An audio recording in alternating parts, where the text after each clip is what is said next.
More than 8 miles of circuit, over 30 corners to navigate, and top speeds in excess of 200 miles per hour.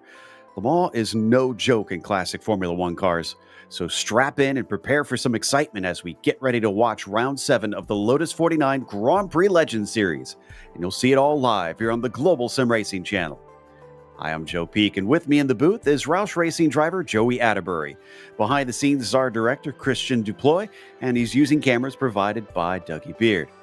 Just in case you've missed out on one of the most famous racetracks in the world, we've got you covered with our track guide for Le Mans.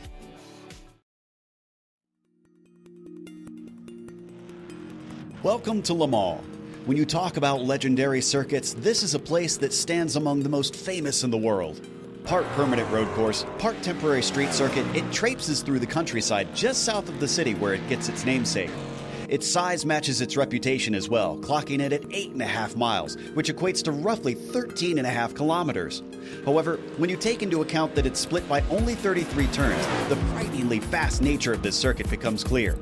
Most of the corners have been added over the century of history it's experienced, but many have become renowned and respected. The two turns at the opposite ends of the massively long Mulsanne Straight play equally important roles. Tertre Rouge requires a great exit in order to not lose massive amounts of time, while Mulsanne Corner takes bravery and precision in order to brake as late as possible and keep opponents from passing you on the way in. There's also hair-raising moments like the tricky entry to Indianapolis, or the close walls along the bridge section in the Porsche curves. To win here, drivers will need a very low downforce setup, a good sense of strategy, and heaps of bravery. The 24 Hours of Le Mans is the crown jewel of endurance racing, which many drivers dream of someday winning and many fans flock to witness in person. Once you've driven the track here on iRacing, it's easy to see why.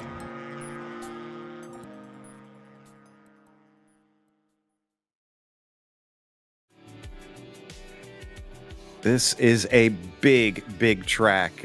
Honestly, it's not quite as big as places like the Ring, Joey, but it's still a mammoth circuit.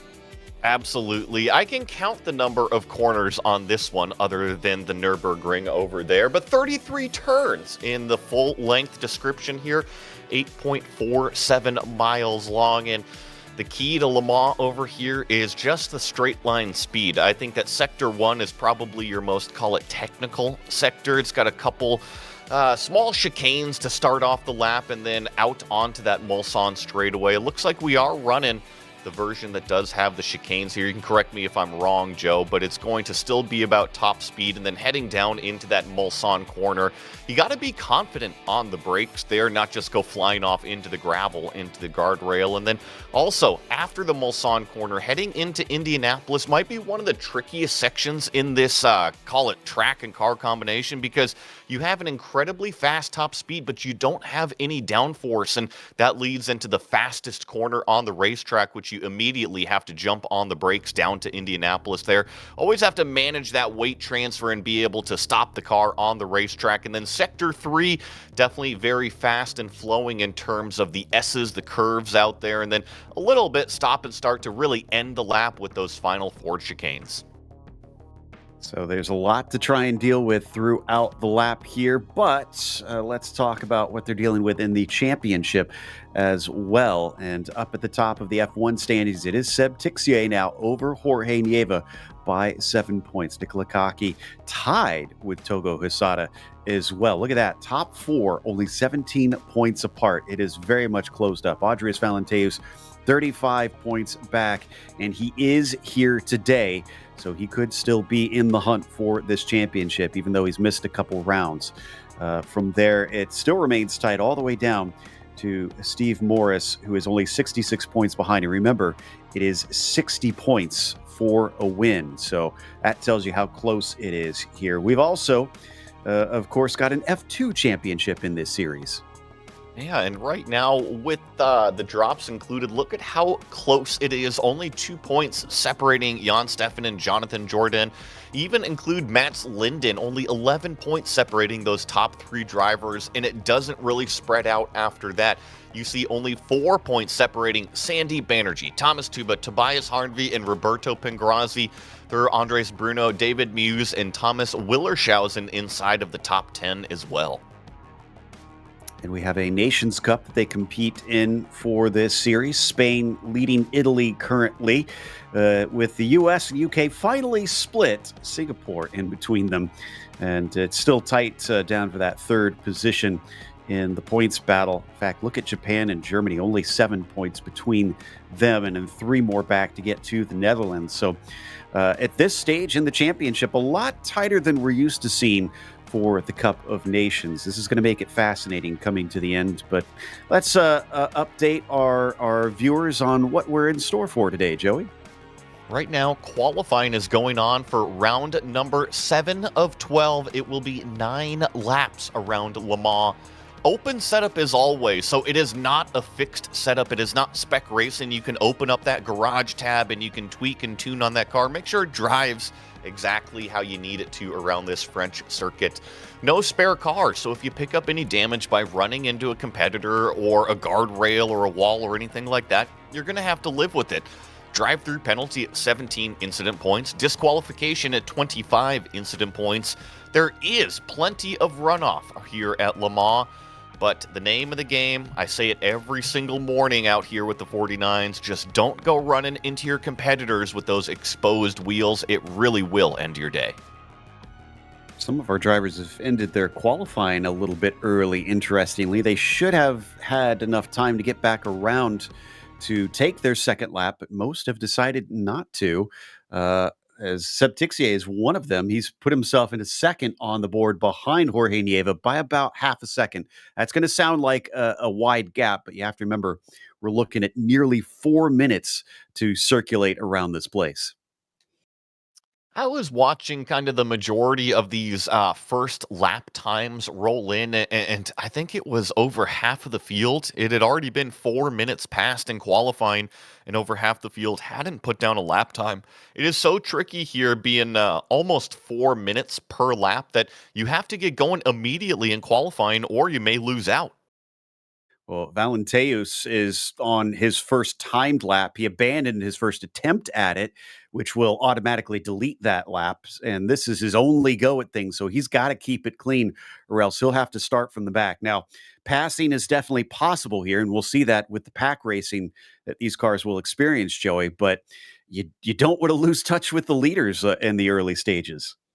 You can't lose touch with the track position and that draft pack. If they start to run away, there's just nothing that you can really do to kind of rubber band yourself up into that next draft pack. The only thing that can happen is if the leaders start to battle amongst themselves, that will actually slow the pack down, and then you can start to hope to close that gap. But yeah, in the case of Valenteus here with about 35 seconds left, he will reach start-finish line. It should be very, very on the edge, but at least hopefully put down a lap. Coming out of Maison Blanche there. And up to the final Ford chicane. He's got just enough time to try and complete it as he breaks down into this last little squiggly bit to reach the timing line. What is it going to be? Did he keep it on the racetrack throughout? He pushes it out of the final corner, and it's a 3:47.6. That's actually good enough for pole position. That was a critical moment for him.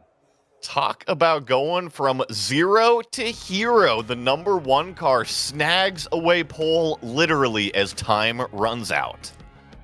So let's go through our starting grid for today's race. It's going to be Andreas Valenteus on the pole position with Jorge Nieva starting next to him. These two have become a little bit of rivals in this series. Seb Tixier starts in third with Togo Hisada in at P4. From there, it's Ove Trangrade in fifth and Leo Sequeiro in at P6. Nicola Kaki in the 7th position. Kevin Verbruggen continuing to show great pace in this series, starting from 8th. Steve Morris 9th, and John Olsen rounding out your top 10.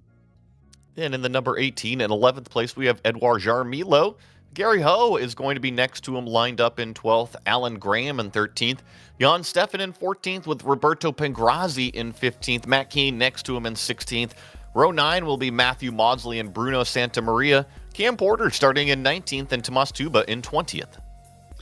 21st goes to Michael Grissinger. Famous streamer Matt Malone is going to join us today in 22nd. Ray Oliver will be P23 as Marco Salgado. Last set of time in 24th. From here on down, all drivers that are gridded according to their iRating. Ruiz, Fechner, Ackerman, Escobar, Jourdain, and Pradera are your top 30. And then from there, it'll be Bruno, Villershausen, Harnvey, Muse, and Esteban to round out our 35 cars competing here today. They do a standing start, and that means that we have a bunch of cars that are going to be all the way back into the chicane at the start of this race. Looks like engines are revving. Green flag is out and coming off the line. Oh, Valenteus goes absolutely nowhere. He's already getting swamped. This is allowing Seb Tixier to take second place away as Nieva tries to distance himself behind. They've also got Togo Husada. He's usually pretty aggressive to try and get some positions with the starts of these races, and coming through the Dunlop chicane. They get close, but they keep from wrecking up at the front. Yeah, and Husada almost went into the back of Tixier there. He really had to check up. It's Jorge Nieva that is trying to escape out of the front of the field here, but we're going to be heading up onto the Mulsanne here after this next corner, and those draft games will start to be played. So it's Nieva, Valenteus, Tixier, Husada, and Trengrade, your top 5. Now we start those draft games coming down the Mulsanne.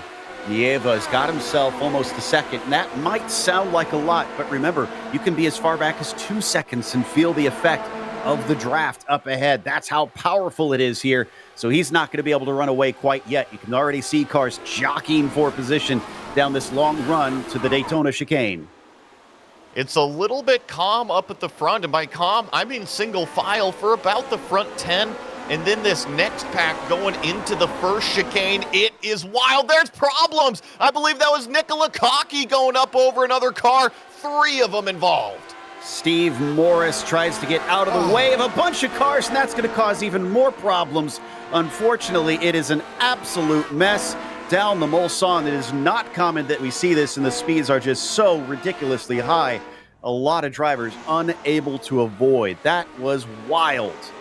That was definitely crazy. You see the parking lot, the interstate, get out the DOT workers. We need to clean up some Lotus 49s on the Mulsanne out there. And I think that there was another car that was slow through the second chicane.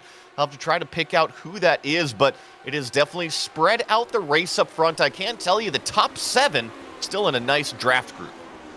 It was Pangrazi that cut the chicane there, just kind of took to the gravel, so he's got a big slowdown because of that, and he'll lose a lot of positions. Meanwhile, the front pack managed to avoid the chaos. It is Nieva being passed by Valenteus. They've got Husada, Tixier, Trengrade, Sequeiro, and Verbruggen in the first group. So that goes down to 7th place. We're not even done with lap 1, and there's a huge separation behind them. Oh, there's a big-time gap, but I don't think that these, call it front 7, are really worried about that. I think that in the Lotus 49s, we definitely see, call it a iRating skill gap with the drivers that are very, very comfortable in how they can kind of wring the neck of these machines. And I have a feeling that this front 5, this front 7 would have naturally pulled away anyways. Most likely, yeah. It's kind of this group that has been your front runners for much of this season, and we're now halfway through it officially here into round 7, up into the Porsche curves for the first time in anger. Valenteus leads Nieva. He's got Togo Husada in behind with Seb Tixier running in 4th. As they work their way past Bridge and now into karting. Kind of the more sweeping S-curves on this circuit here, and without any downforce. It's not like you can click up the wing to add the stability. It's going to be done more with the ride heights and the suspension settings themselves, just trying to make sure you got the right gearing, and you got to be careful through this right here. We always talk about the exit curbs and running off track, but actually through these final 4 chicanes, Barney is looking at those apex curbs too, see if you're jumping them too much. Definitely do not want to get that slowdown penalty on this first lap. It is brutal. And top 7 cross the line. We've lost, my goodness, it looks like almost a dozen cars because of that accident at the start. But we do still have 24 out on the circuit and running, but there's a bunch that are in pit lane kind of licking their wounds at this stage. It was wild to see. Typically, with the 49s, maybe the big one can happen on the ovals, depending on which oval, but you don't really see it down the Mulsanne. It was a combination of things, and not only that, you think of the funnel going into the chicanes. This was actually coming out of one of the chicanes. Just very, very interesting wreck, definitely. Yeah, usually we'll see them at a slightly different place, but we're on board with Ove now, pulling up behind. This will show you just how powerful that slipstream is as he starts to reel him in. That car is going to get bigger and bigger in front of us. That's Seb Tixier, and then they slam on the brakes down into Daytona. Everybody trying not to overshoot this thing because that can definitely cost you that draft. Make sure you get that in crucial corner exit there. Because like you heard Joe saying, if you lose that draft, you're just kind of losing the fishing line that's attaching you to the car in front. And when you're doing nearly 200 miles an hour, it's a whole lot easier if somebody else is pushing that air in front of you. You just kind of ride in that wake, just like how you would picture a boat puts out a wake. And now we got problems. Was that Tixier going off the racetrack? I think he had problems in the second chicane. It was indeed. Watching to see when the slowdown penalty is served for him and how much time he's going to lose. He should still be within the pack, but obviously he's going to have to lift and let that go. Looks like Ricardo Ruiz also got one for what it's worth. He's in that second pack. Tixier still hasn't served it. He's trying his best not to give up too much time, but he can't wait too long or else he'll actually get a drive-through penalty. And there you can see he's now fully pulling over to try and give that time back. There's little tricks that the drivers will do to try to give up that time, and now you see Seb just really on the back foot. He had to lift completely out of the gas on the straightaway, which is what he was trying to avoid doing. Call it 2.5 seconds back from Kevin Verbruggen. This might be a little bit of a lonely race right now for Tixier trying to get back in touch. He's going to need them to battle a little bit or just have incredible pace to try and catch up with the leaders. Not impossible, but not looking good at this stage as we turn our attention back to Valenteus and Nieva up at the front. Still nice and tight together. They are breaking away a bit from Ove Trangarade back there in fourth. It's about a second right now, and they're coming up to one of the few places, Joey, where maybe they could actually break it.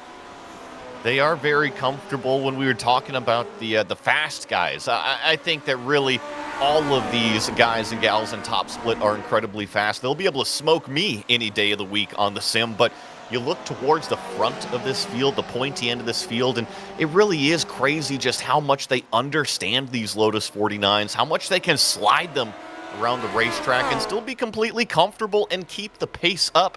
And to your point, it went from 1 second to 1.3 seconds between Togo and Uwe there in just a matter of a few corners. Interesting. So he's going to try and hustle here because you've got more of the curves coming through the first part of the lap that gives you a chance to try and break that slipstream. By the way, those that capitalized on the big wreck that we have some drivers up 16, 15, 17 positions. Tobias Harnvey, a gain of 18 at the start of this race. He's running 15th right now.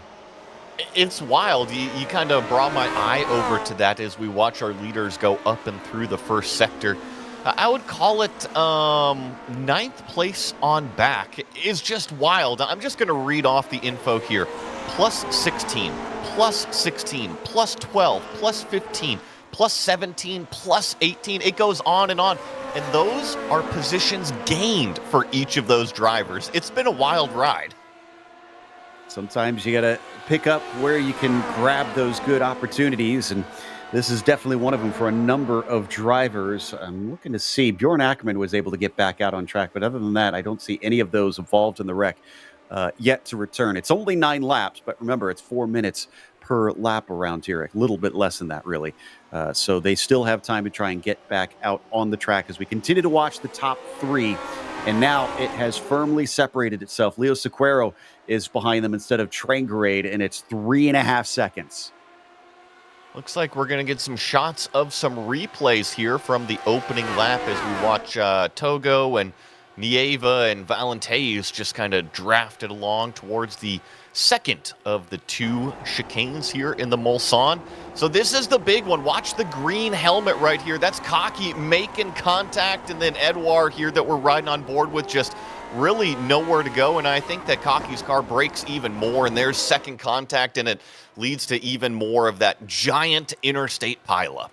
A bit of a shame because Edouard missed the initial one, and it looked like he was going to get through it, but he got caught up in it in the end anyways, unfortunately.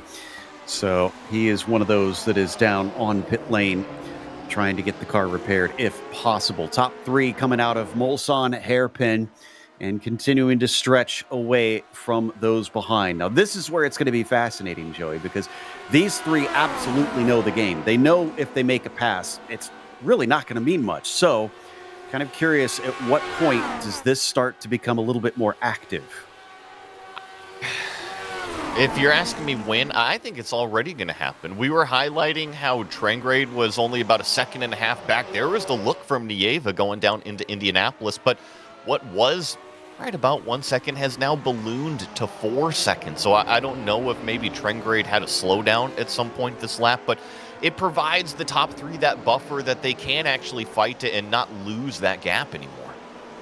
So one more view, this time from above, of the accident starts to erupt. Oh, trees, get out of the way. There, okay, so this is where I think things start to get worse. Oh, so it's Edouard that gets into the back of him. And then, yeah, well, we've already got an accident as drivers. I think we're maybe just trying to take avoiding action, and it's just too narrow along this track for that. Yeah, that was spot on. I think that Cocky had a wounded car after the first incident and pulled off driver's left. He was just unaware that there was already cars trying to avoid that first wreck because it was the opening lap. Everybody was so stacked up, and just there's only so much you can do when everybody is on the loud pedal kind of rushing into the crime scene. These things don't stop in a hurry, unfortunately, so once you find yourself quickly approaching a rival who's not going very fast, there's not much you can do to try to avoid that accident. Toga Hisada with the fastest lap of the race, down to a 3:48 flat, but that's only about 0.05 quicker than Jorge Nieva's lap that time around. So it's to be expected with them running in a little bit of a pack here as they plunge down through the Chapel S's. I was taking a look at some of the cars throughout the field. I was noticing that Trengrade and Sequeiro have a little battle going on, and then also Tixier is trying to recover. He's on the back of Kevin Verbruggen there for 6th and 7th place. This is a shot of that battle, so Seb is kind of the trailing car here while Kevin leads them out onto the Mulsanne straightaway. A nice shot of this shiny paint that I've been waiting to see over here, Joe. Yeah, now you finally get to take a nice look at it. Now, let's see if they do the slingshot to try and pick up the pace. Last lap was only a 350 for Seb Tixier. Compare that to the 348 we had for the leaders. That's not going to catch him up. But if they can use this correctly and kind of utilize one another, there is potentially some more speed in their lap time. I think that if we put ourselves in the, call it the racing seat of the number 6 of Seb Tixier, he's got a hope for catching these two drivers up the road, the number 5 and the number 9 that just went out of shot. They're about 3.5 seconds up there, and Seb does have the pace. That last lap was, call it about 1 second faster, maybe about 0.6 of a second faster, depending on which area of the racetrack you're looking at. And we do have, call it half the race distance left. So it's not going to get him back up on the podium, but he can at least salvage something. Coming back to the middle of the pack because there's still battles for position down here. We're watching Jourdain and his friends all battling for what it looks like is 15th position. Andre Bruno at the front of that train currently. That's Tobias Harnvey that's just slightly up the road in front of them. But now we're stepping back to the top three. Valenteus still leads Nieva, still leads Hisada, and they are going to swap back and forth. So we asked if things would stay calm here, and I wouldn't say it's really blowing up with excitement yet, but looks like they are willing to try and trade back and forth a bit. Maybe testing the waters, you think, Joey? Well, I think that move right there kind of solidified who wants to be at the front, because Nieva had the run down that short chute straightaway, pulled out the car driver's right, but it was Valenteus, our pole sitter and our leader so far, that really shut the door from the outside of the racetrack. Nieva had the inside to put the car, and Valenteus said, you're going to have to be further than just alongside of me if you actually want to think about making a pass. We know Valenteus tends to like to try and lead these races, even in these slipstream runs. Usually he tries to be at the pointy end of things, all three of them. Nose to tail now through bridge up to karting. This is definitely a dangerous spot as well. You can see how close the barriers are to the side of the track. This is where they've hit proper racetrack, where you steer off the regular used daily roads. And this is special made circuit for the race cars before they finally slam the brakes up into the Ford chicane. I was just kind of watching the driving lines and styles as they go through this final sector here, and it seems like Nieva very, very cautious on the majority of the corner entries. And as we ride along board with Togo Asada, you see him close it in on those corner entries, call it the brake zones. But then during these straightaways, Nieva capitalizes on putting the power down, leaving the corner, and really has a nice top speed. So I think Valenteus and Togo Asada maybe a little bit more aggressive. Nieva patient, and it paying off on the straightaway. That sounds very in line from what we've got to know of Jorge Nieva. He is a methodical driver. He's a big picture driver, and he's trying to look at that in this way. Ray Oliver having an issue here down into Indianapolis, spins it around. So thankfully those behind him at first able to avoid someone behind having to go all the way out into the gravel. Didn't quite make out who that was, but great heads up in that situation. I think that was the 22 of Juan Escobar, so a nice job to go off of the racetrack to avoid. Everybody always says, well, stay on the racetrack. You kind of have this bumper bowling lane that you think you got to stay on the pavement, but no, it is better to go off of the racetrack and avoid an incident. And we got problems with Nieva. He just missed the first chicane on the Mulsanne. That should be a slowdown. He's going to have to give this up very carefully. We saw what happened to Tixier earlier. Yeah, and they got a slow car along the side of the track, too. Thankfully able to avoid it. Didn't see who that was. So how much time does he have to give back? That's the big question here. I'm keeping an eye on his marker on whether or not he's given the time back, and it's not there yet. He heads into the second chicane now, and he still has to give some away. He's about 7/10 behind, so he won't have lost the slipstream, and now it's been served. I'd say he can catch back up to them, but boy, has he got to avoid that a second time. So what Nieva was able to do that Tixier was not able to do was stay in the draft and basically give up that time penalty. Looks like we're going to have a little bit of a pass here. This is Bruno and the number 27 car of Jonathan Jourdain. I'm sorry, I miscalled that. That's Pradera and Jonathan Jourdain here. Jonathan in the pink car, and then Emilio there in that, call it black and yellow, number 28.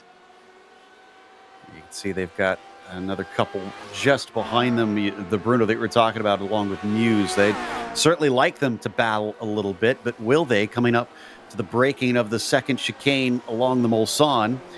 And 28 doesn't have to pull over, although he outbrakes himself. And this is, again, another of those slowdowns as he cuts through the gravel. The lead is side by side right now. Togo Asada down to the inside through that Arnage corner, but Valenteus, using the longer way around, is able to put the power down and propel himself forward. So he keeps the lead. I was just about to make the comment that Nieva had actually lost the slipstream, but because these two were battling, it kind of brought him right back in it. I'm sure that Nieva is saying, thank you so much for allowing me to stay on the playground. Yeah, it's still on the cusp. It's about 0.8 of a second between them, and they're not on one of the straightaways now, obviously, so that could allow them to pull away, but it does look like he's cutting it down bit by bit. So he is reeling them back in. Asada, as you can tell, not nearly as shy as Jorge Nieva. He is willing to really get into it. See, coming up, I don't think this is really a passing opportunity. It's more coming out of the Ford chicane here. Make sure not to upset the platform too much. Don't go jumping over those apex curbs. And just as I thought, the top three are nice and tidy as we check back in on what is a 3-car battle. So Escobar is kind of this red car trailing it all, trying to get by Pengrazi in this yellow number 34. And it's Salgado that's kind of at the front of this train, I believe. Coming off of the Dunlop chicane, we switch back now to Gary Ho. This is down in 24th. And, oh, he's coming into pit lane. Is this a black flag? It is indeed. So that's probably incident points for Gary Ho. He'll serve that and get back out on track, but he's already 3 laps down from the leaders. I saw that Gary was involved in that opening lap interstate pileup. Good to see him back out on the track and trying to salvage some points, but that's why he's so far down. Yeah, it's all the cars that came back out pretty much are far down, 2 laps down or more, except for Bjorn Ackerman. Somehow managed to sneak out. Actually, on the lead lap, hasn't been passed by Valenteus yet. Roberto Pongrazi fighting with Escobar. Ooh, and that's tight stuff coming down through the Forest S's. You got to be careful not to chop off your competitor too much, because these cars will go flying off in a hurry. Well, what we just barely missed was they actually made contact leaving that turn 1 and 2, call it turn 1, 2, 3 chicane. So I think that Escobar may be a little bit more anxious to get around Pengrazi than really Roberto wants to give him credit for. And now Roberto just kind of getting out of the way, far left, as we've got the lead battle on the screen once again. Togo Asada arguing with Valenteus. Watch out for Nieva. He might make this 3 wide.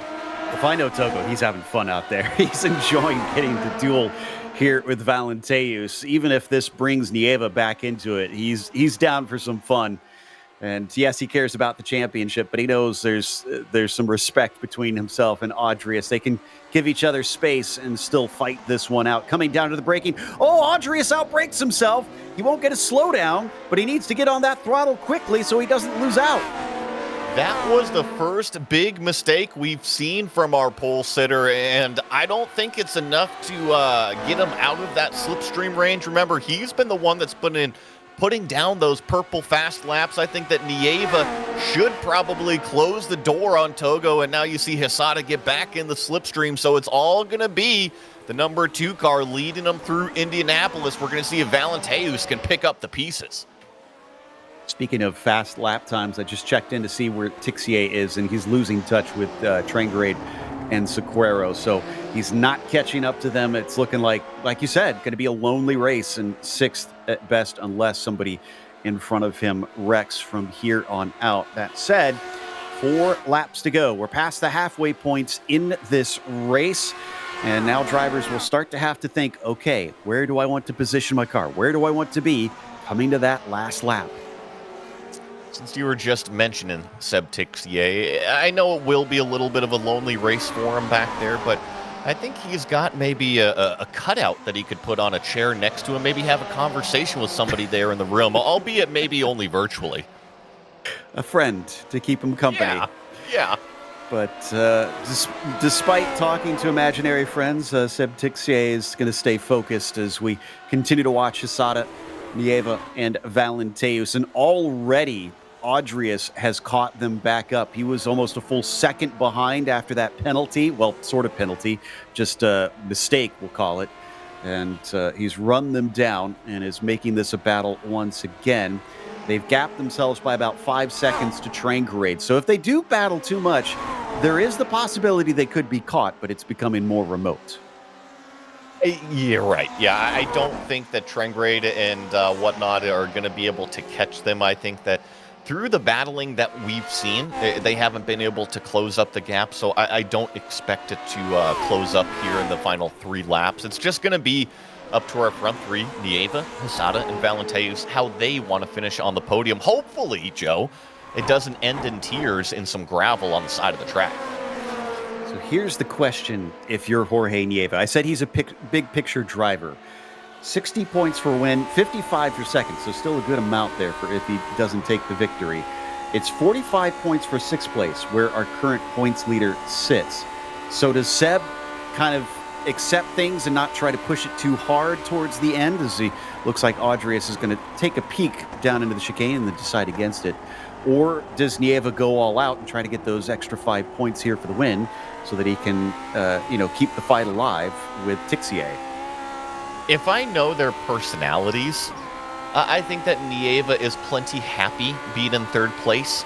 If something kind of gets put on his plate, I'm not even sure if he'll take it away from somebody else. He might say that, Togo or Andreas really deserved the victory, and he might even pull over in the final set of corners to let him have it. But shoe being on the other foot, you're right. I think that this could be an opportunity that Nieva could capitalize, that if he pulls out some amazing racecraft and he's able to get the win here, even if the other two don't get into trouble, it could be a big championship points day for that number 2. So, for reference, if Nieva finishes third and Tixier finishes sixth, Tixier will lead the championship by 1 point leaving today. So, it could be important for him to at least try to finish in second so he can put himself at a little bit more of an advantage. And we continue to swap back and forth. Apologies if the audience feels like we're ignoring this a little bit, but you're going to see this a lot all race long until we get to the last lap. This is all just kind of drivers kind of puffing out their chests, if you will. It's all posturing, right? Yep. And also, it's kind of note-taking, too. Like, if I put my car over here going into this corner, where does Andreas put it? Or what's Togo's move behind me in the mirror if I try to do an over-under here through Arnage? So, I guess the more Uno cards you show to the table, the more familiar you're getting with how everybody else is reacting to what you're playing out there. So, I don't see a downside. The only downside would be if these guys aren't respectful of the room being given, but as we've seen, they plenty are. They love racing, and they're smiling doing it. Oh, yeah, I'm pretty sure they're enjoying this. This is a little bit more unusual. Coming into the Porsche curves, a little battling for the lead as Hisada tries to cover off Valenteus. They're still going to be side-by-side down through bridge, and Nieva's watching from behind, probably going, guys, it's not last lap quite yet here. It is exciting, but I think that they're so comfortable in their machinery that they're okay with a Togo with a big slide coming out of there. So Valenteus is actually lifting off the throttle. Joe, they are having so much fun going side by side right now. This, I wouldn't say it's organized over the radio, but they can kind of feel what each other is doing. Exactly, and I'm willing to bet Andreas is happy to let Togo have the lead at this stage, because as we've seen, you can easily slingshot past your rivals, and there he illustrates it perfectly. Well, maybe not. He's not completely passed by the time they hit the braking down into the Dunlop chicane, round the outside. That's a little bit too much speed, and Valenteus has to back it up, and that also forces Nieva to check up big time at the second apex. So that's the second time we've seen Valenteus maybe overstep the limit a little bit. It's not enough to get him completely in trouble and swamp him out of that slipstream, but remember at the end of the Mulsanne, going into the Mulsanne corner, he missed the brake marker, or maybe if he didn't miss the brake marker, he was just too wide off of the racing line and didn't have the grip that he needed. Now, going into that call at first chicane, I saw something very similar there. He was off of the racing line, maybe a little bit too wide, and the car just couldn't hold that narrow trajectory. Maybe Valenteus is more at the limit than what we think. So that was a lapped car. I've heard of Timmy Trumpet. Well, we've got Tommy Tuba here in this series. He pulls off to the side as behind them we're watching Sequeiro battling with Ove Trangrade, who's still within reach of what is a fourth place, and should something happen to the leaders, could be a battle for second, third, maybe even a win. Who knows? I am dying at the musical instruments out here. All we need is maybe Kenny G with a saxophone on the back end of one of these things. I would love to see that. Ooh, under braking, looks like Valenteus will take that spot away this time down into the second chicane. And they all get back on the throttle once again. We were talking about the speeds here. It's already up to 150, 160. Let's see who tops 200, because they will have that slipstream to help them get over that mark here. It's not quite like we see with the Roval at Monza, but still go pretty fast. About 195 before they got on the brakes. When I was watching qualifying, remember no drafting, they were doing about 193 or so by themselves. So yeah, I would expect 195 to 200 depending on the straightaway and depending on the exit.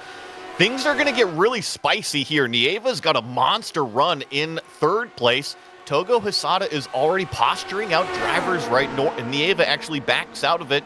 We've seen Valenteus close the door from the outside of the racetrack, and it's exactly what happens once again. I think without the downforce levels, it's okay to kind of skirt the car out drivers left in through 18 to set it up into Indianapolis there. So maybe that's why that driver's left side has kind of prevailed as the stronger line going into that section. And you bring up a good point, with that lack of downforce. You wouldn't think that make a difference on the straightaway, but I don't think a lot of people who haven't driven these cars in the sim realize these things dance, especially on bumpy circuits like this. So they can be scary even if it's a straightaway. It almost seems like they produce lift, right? I know that they're not producing lift, but just with the speeds that they carry and how light they are, the air, it really moves around the chassis on these cars. Combine it with even the smallest undulations in the track, and you're right. The drivers really, really feel all of those little bumps, grooves, and even tiny little overcrests that can upset the car. Suddenly, places that weren't corners become corners in these cars, as we've often said in this series. And we're coming down to the white flag this time by. It is Valenteus, Hisada, Nieva, your top three we've been watching all race long. It's likely going to be one of these three that's the victor. The question is which one? I got to give credit as we start our last lap here. Trengate has done a fantastic job. He hasn't really closed it in per se, but he's doing identical pace out there, which shows me he's just as fast as these front guys. But Valenteus leads Hisada, leads Nieva, and this is going to be going out onto the Mulsanne for the final time. Who wants to lead going into the Mulsanne corner, or who wants to be in second coming out of that corner headed towards Indianapolis? Exactly. We've got a couple opportunities with these long straightaways, and then you've got the next straight after Indianapolis and Arnage heading to the Porsche Curves, which isn't quite there. So, Joey, where do you want to make your move if you're not in first here? That is really tough. I think that I want to put my card down going into Indianapolis. If I can lead out of Indianapolis and out of Arnage, I can take a defensive posture going into those Porsche curves to kind of dissuade anybody else from trying a crazy move, force them to go the long way around. That would be my strategy. Hisada thought about it and then lifted, so he's kind of thinking similar, it looks like, not making his move quite yet. Let's see if he does the same here. It's another long run to the second chicane, and while it's not as long, it's going to give him a good amount of toe. Will he try and make a move? He's looking for it. He is going to try and go for it this time. He looks to outbrake Audrius coming into the second chicane. They're going to go wheel to wheel. This gives Nieva a chance to maybe try to get into the mix. No, he sits in behind, and so does Togo. He does not complete the pass. I wonder if that was a little tricky game Togo was playing to try to put Valenteus off of the racing line, leaving the corner, because look at what it's done going down into the Mulsanne. Does Nieva think about making it 3 wide? He's putting the car all the way drivers right, 3 abreast Lotus 49s going into the Mulsanne corner. Looks like Togo and Jorge will get the car stopped. Here comes the drag race. Nieva has managed to go from third to first in a single corner, but was that too soon? This gives a big run to Valenteus, who now sits in that third position. This is where Joey seems to think is going to be the call, way off into the berm there for Audrius Valenteus, and he's just flirting with disaster off to the side. We're going to go 3 wide again, up to Indianapolis. Nieva's the one to back out. Hisada around the outside, which becomes the inside into the left-hander. He's going to take the lead away. Was that the winning move? And into Arnage, let's make sure nobody oversteps the brake limit. It's so tricky. Nieva into the back of Valenteus. That takes him out of the contention. But look at the power down coming from Andreas. He's going to take the lead. It was a little too early, unfortunately, for if you're Togo Hisada, it's not over. He gets the repass here. Look at this. He's coming back at him. He's got the speed, but he's on the wrong side of the track coming into the Porsche curves. Left-hand side with his nose just barely ahead. It is wheel to wheel. It's going to be a fight to the finish between this pair. Who is willing to gut it out? It is tough to try and stay side by side through this portion of fast, sweeping curves. Just back barely ahead for Valenteus, but it switches back to the left-hand side, coming into karting, and just a little bit of wheel spin is going to allow Valenteus to come back at Togo Hisada, who loses the speed. He is going to have to be mighty on the brakes as they are almost coming together. It looks like Valenteus is able to get ahead. Is it enough, or does Togo have anything out of this Ford chicane? One last move to try and get him at the line. No, he doesn't have it. Valenteus is your winner. He spins it across the start-finish line, putting the power down. That was one of the most amazing final laps I have ever seen out of these Lotus 49s. Valenteus, Hisada, and Nieva put on a show for everybody. I mean, I don't think I've seen side-by-side through that entire final sector in open-wheel cars ever. That was just incredible. And yeah, I mean, great job to both the drivers to give us a fantastic finish. As we got a couple more drivers trying to wrap up this one with Salgado fighting with Fechner, but it looks like Fechner's going to get a 10th place finish, up 16 spots for Hannah. We'll watch the rest of the cars come through here. This is Jordan in the pink machine with Tobias Harnvey giving chase. Doesn't look like he's quite close enough to really make a move here, but back to that finish, I thought that, going into Arnage, that might kind of set up who was going to win this thing, and Nieva just got in barely too deep, and I don't know what it is with Valenteus' car. I know that these drivers can mess around with the gearing a little bit to really capitalize on acceleration, but that usually happens on the standing starts. Whatever he's got inside that car was just able to motor right along Togo Hisada and put him back into contention. Yeah, and you saw he had a slow start, so wonder if that's where he sacrificed to give himself that run at the end. In the end, who knows? But we'll see if he'll maybe reveal at least a little bit of a secret with us as the last of the drivers now cross the line. Just need Villershausen, Ray Oliver, and Bjorn Ackerman, and that's the last on the lead lap. Credit to Bjorn Ackerman, involved in the wreck and managing to get back out on the lead lap and finish this one with everybody. That is impressive stuff from the 17 driver as he wraps this one up. So 21 drivers completing every single lap. Unfortunately, quite a few that didn't even complete the first lap, including, unfortunately, the big man, Matt Malone, is our last on the field today. I saw that. It was really cool to have Matt Malone in here.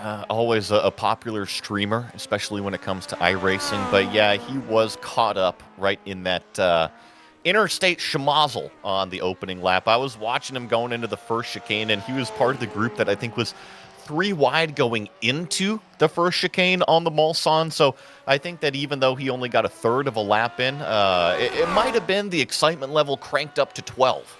That's for sure. Excuse me. But also, I want to give a nod to Valenteus.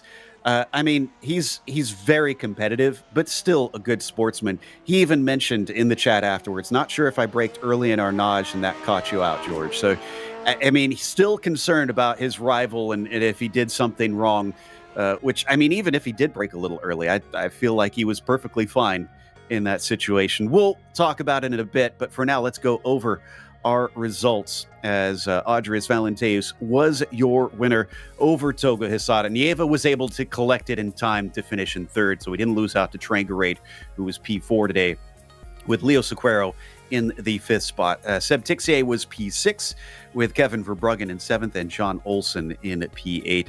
Ricardo Ruiz, one of those that climbed a bunch of spots, up 16 to finish 9th, with Hannah Fechner also up 16 to finish in 10th. 11th is Marco Antonio Lopez Salgado. 12th will be Juan Escobar back here. Roberto Pangrazzi finishing in 13th. Jonathan Jordan in 14th with Tobias Harnvey. Tobias, by the way, is in fact our biggest mover of the race, plus 18 to finish in 15th. David Muse, who is right next to him, also went plus 18, but unfortunately he finishes 16th, so not the biggest mover. Emilio Pradera in 17th. Andres Bruno in 18th back here, and then Thomas Willershausen 19th. Ray Oliver finishing in 20th. Bjorn Ackerman, as I mentioned, last one on the lead lap in 21st. Manuel Esteban, 22nd, 2 laps down. Thomas Tuba, 3 laps down in 23rd. Then you've got Matt Keane, 24th, Matthew Maudsley, 25th, and Gary Ho in 26th. From there, Michael Grissinger, I think, may have been our last one to actually complete the race in 27th. Santa Maria, Morris, Graham, Porter, Kaki, Stephen, Harmarillo, and Malone not able to see the end of this race, it seems. And I believe we've got second place ready to chat with us, Togo Hisada. Like I said, I'm pretty sure he's grinning ear to ear after that battle because it looked like a ton of fun out there. Togo, wheel to wheel all the way to the finish line with Audrius. You had to have fun. Yep, but I'm very tired now, very sweaty. Yep, that was fun. We saw you trying to make a move on the Mulsanne, the back straightaway, down into one of the chicanes. Was that you trying to psych out Audrius Valenteus, or was that a legitimate attempt at a pass? I'll just I'm really take him to the massive pressure to him. I'm trying to put him to the massive pressure under the. I just kind of fake move. Yep. Interesting. We kind of wondered if that's what you were doing. Coming to the end, you managed to get side by side into the Porsche curves. Did you think that was going to get you the win, or did you know you still had to fight him hard through there? I cannot. I expected that to happen. I'm just trying to lay the brake as I can, and I think I know that he's very fair driver, so I'm trust him, and I think he trusts me too. And the very close side by side through the last races, and my mistake is just a little bit wheel spin in the karting exit last time. So that's why I'm losing the momentum to dive in his inside. And after the very last photo game, but that was a quite great battle. Yep. Yeah, and I could tell that there was respect between all three of you in that fight. Congratulations on a second place, regardless. That was just absolutely thrilling to watch. Thank you. Togo Hisada in P2 today. And then Joey has caught up with Jorge Nieva, who seems not to be too upset about spinning the car from what I could see in the chat. No, he comes home with a third place finish, so Mr. Nieva still on the podium, but you didn't get to duke it out with your buddies in that final sector. Talk us through that Arnage corner. Was Valenteus maybe a little early on the brakes? Yeah, I think he braked really early there, but I was kind of expecting it because I know how he always makes that giga exit on that corner, and I should have anticipated it, but I didn't enough, so I punted him a little bit. Luckily, he didn't have any damage there, so it was my mistake, I think. So, looking at the pace of you front three that just kind of ran away with the thing, did you maybe have a move lined up on the final lap that you wanted to execute? And what was that? I also wanted to try the 3 wide into the Porsches, and it was maybe I could finish first or maybe not, but that was all I thought. Trying to get into that last section of corners in a 3 wide, and well, luck would have told. Sometimes it's on your side. Sometimes lady luck and racing do not get along. But congratulations on a third place. It's a good point stay for you. I think you're within 1 point of the championship with Seb Tixier over there. So lots to look forward to the rest of the season. Thank you for coming out and racing with us. Anybody you want to give a shout out to? You guys, you are amazing. I always watch your streams later, and I love what you do. Thank you, guys. Well, that was Jorge Nieva, the nicest guy in sim racing. I know that he's got a fan in me over here. Always fun to watch him out there on the racetrack. Same. I've really been enjoying seeing the rise of Jorge Nieva and the speed that he's found. But that's going to wrap us up for this morning's broadcast. So we want to give a big thank you to all of the Lotus 49 community for bringing us back for another season of coverage, as well as a thanks to the team today, Christian, Joey, and Dougie. Make sure to check out our social media, website, and merchandise store. And don't forget to subscribe to our YouTube channel so you don't miss a moment like we saw here today. Next race, Circuit of the Americas, will be Saturday, November 2nd at 9:30 a.m. Eastern. But be sure to check out our other broadcasts that we have listed here, because up next, the IMSA Vintage Series is going to Zolder at 1 p.m. Eastern, and I get to be back on that one for the first time in a long time. So until next time, race clean, race hard. We'll see you on the track.